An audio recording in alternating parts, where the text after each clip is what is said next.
Welcome back to the channel, guys. This is me here, and hope you're having a lovely day. It's fairly cloudy outside today, so I thought we'll get some horror stuff, some nice scary bits and pieces into the channel. So today, what are we watching? We are watching. Are you scared of what's outside your room, outside your bedroom? From The Watcher. So if you're familiar with Buzzfeed Unsolved, I think the same people are the hosts for this.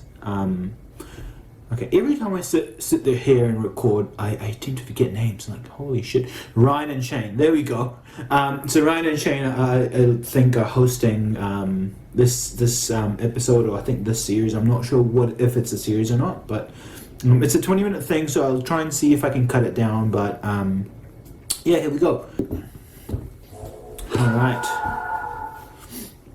Imagine, if you will, the common plight of a police dispatcher. To be required to listen to terrified people on the other side of the phone. To be subjected to what may be, perhaps, a caller's last moments on Earth. Not an easy job.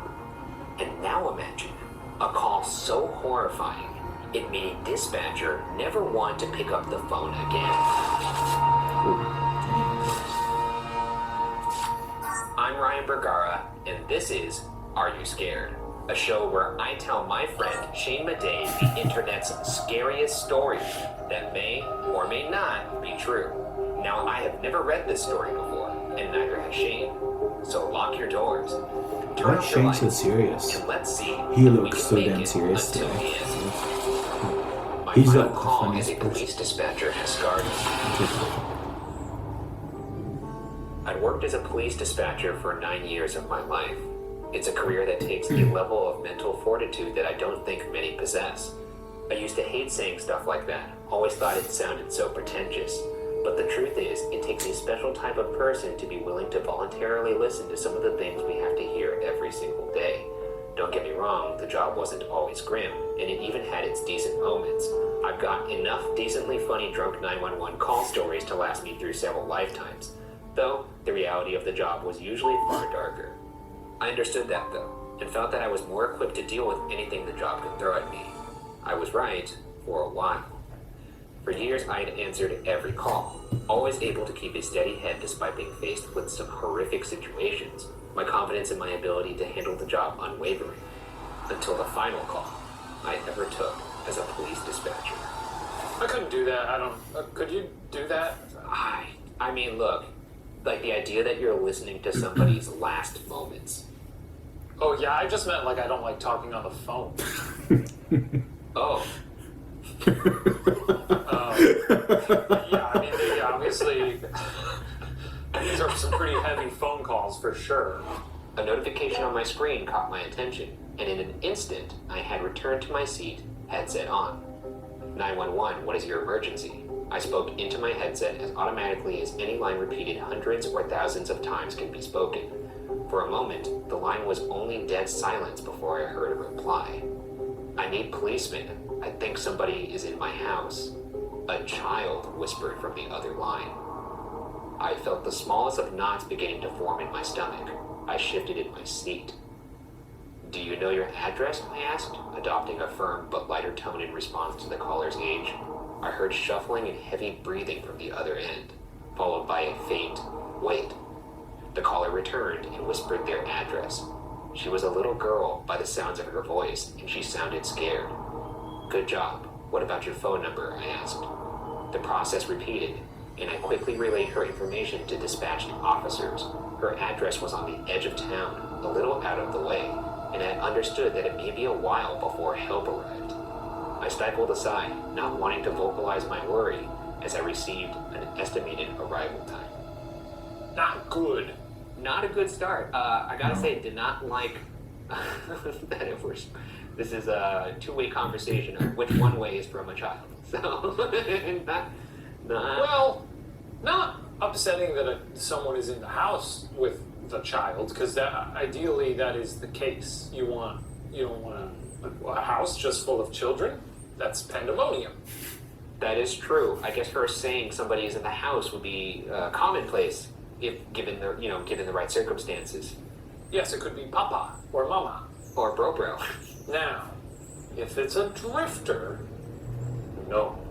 Home invasion stories always scare the shit out of me. I'm alone in my house right now. It's dark, much like I imagine it is for most of you viewers. And gotta say, I am glancing at my windows ever so slightly now. People are scary, man. People are scary. I regrettably would ask you to continue with this story. Well, okay, so she's waiting for the police. Is there an adult with you in the house? I continued. No, the little girl replied breathlessly, and I could hear the anxiety rising in her voice as she spoke. My mom works late, and my sister, There was a pause, followed by an audible sniffle. She's camping with her friends, and somewhere on her end of the line, there was a crash. Then a scream. My heart dropped. Are you still there? Are you all right? There was a repetitive thumping sound followed by the slam of the door. I'm here, the little girl spoke breathlessly into the phone. Are you all right? I repeated the question. Yes, was all she replied, barely above a whisper. Her tone worried me. She sounded more than afraid. Sad? No, disturbed was the proper word for it. Then she began to cry. Not as quiet as you would expect given her situation, but a deep, helpless sob that made my heart sink. When she spoke, it stopped altogether. Please, please, please, help me. Her sobs turned into a hysteric cry, and I could hear loud, repetitive thumps from her end. Footsteps, and they were clearly not hers. They were heavy, far too heavy for a little girl. Without warning, a shrill cry, like the sound of microphone feedback, rang through my headsets. The sudden assault on my ears caused me to jump, and my heart set off to racing like a jackrabbit. I fought the instinct to throw the headset off and instead clenched my eyes shut as the noise faded as suddenly as it had come. I saw it, she sputtered through sobs. Oh, please, please, I don't know what it is. The frantic and frenzied nature of her begging increased, and a strangeness began to settle in the air that I couldn't quite place. A quick glance around the room confirmed that most of the desks around me were empty, and I was on the call alone. The thought made me feel very isolated, and a growing uneasiness continued to take hold of me that I couldn't place. Something about the call just felt wrong. Police are on the way, I began. I tried to infuse the statement with my usual level of assertiveness and confidence, but I worried that the uneasiness may be audible in my voice. How are you feeling about this so far? If this is a true story, it's not fun to hear. No, I'm concerned. Oh, okay, me too. I think it's key to concentrate on what she said. The last thing she said is, I saw it. Oh, please, please, I don't know what it is. I hope it's like a boogeyman or something, right? I hope it's like a coat rack with a funny hat on it, and she thinks it's the devil. Can you tell me your name? I asked. Amber. All right, Amber. Are you, or can you get somewhere safe? A room with a door you can lock? I'm in my room, she said through sniffles, and it was obvious that she had been crying profusely. I locked the door. Good. I'm going to stay with you on the line. Is there anywhere for you to hide? The sound of footsteps grew in the background as her voice lowered to a whisper. I think under the bed, she whimpered. Okay, is there... I paused, thinking over my words before continuing. Anything you can use to protect yourself. There was silence on her end for a moment, and followed by a hushed yes. As she dropped the phone, I assumed to get a weapon. The clamor from within the house had grown closer to the phone, and the piercing ringing sound had returned. I was almost certain there had to be something wrong with my headset or with Amber's phone, and the sound grew to an almost unbearable extent, matched only by deafening thuds from somewhere on the phone. It sounded too close.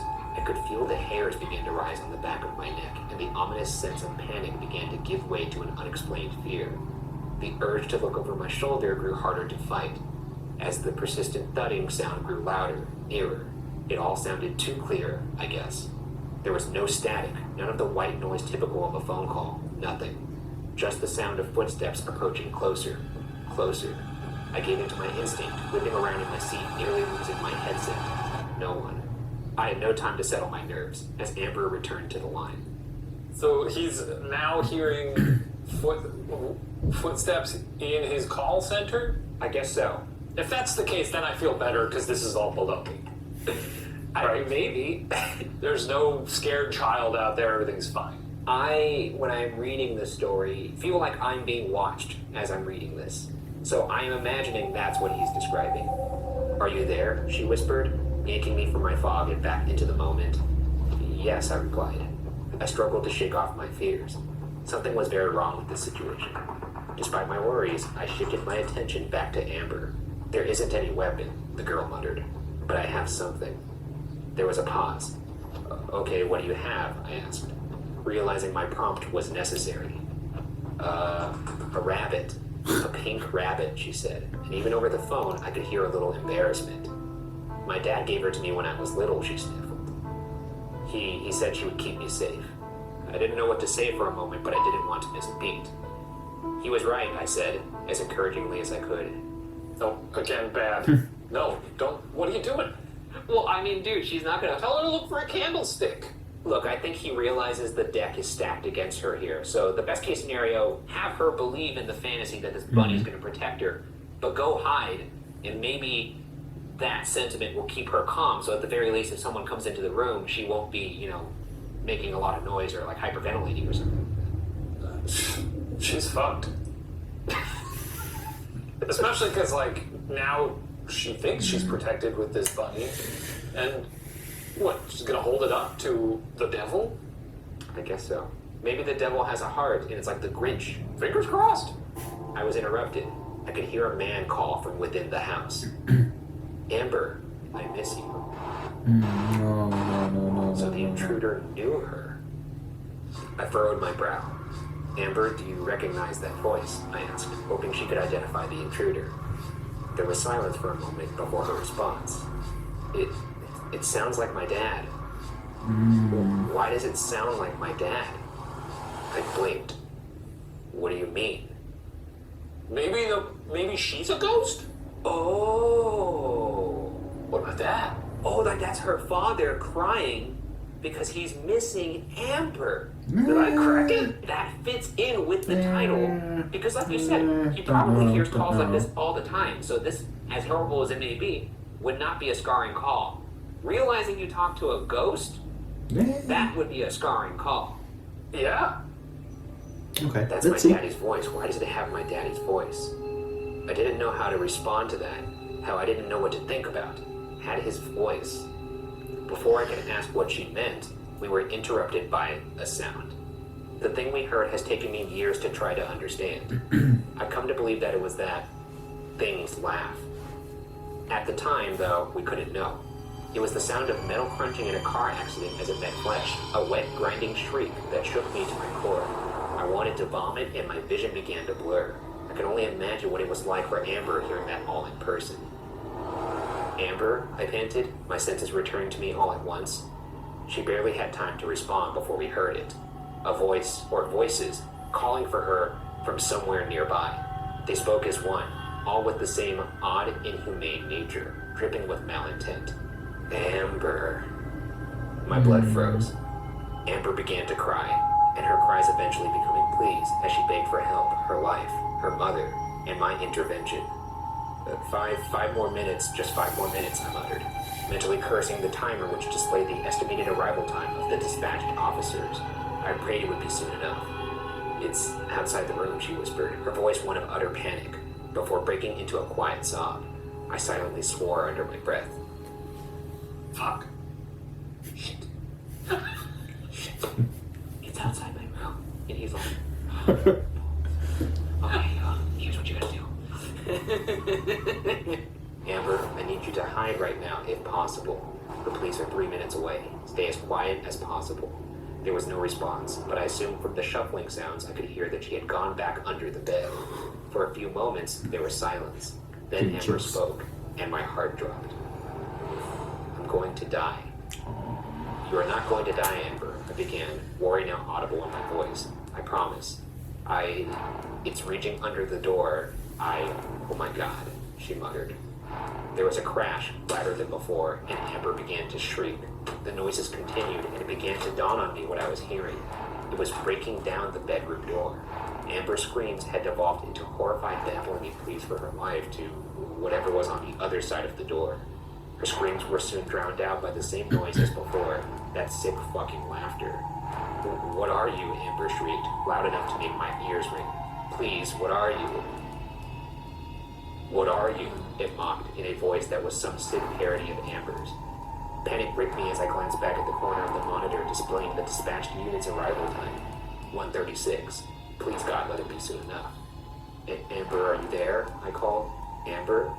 As suddenly as it had started, everything went silent. Somewhere in the distance, I heard sirens. I hear them, Amber. Officers are a minute away. Silence. My heart began to sink. Amber, are you there? I could hear something shifting, breathing. I think it's gone, Amber said. A surge of relief rolled through me, and I let out a sigh and leaned back in the chair. 27 seconds, the dispatch time read, and the sirens in the background grew louder. You did very well, Amber. Police are almost there. You did really well.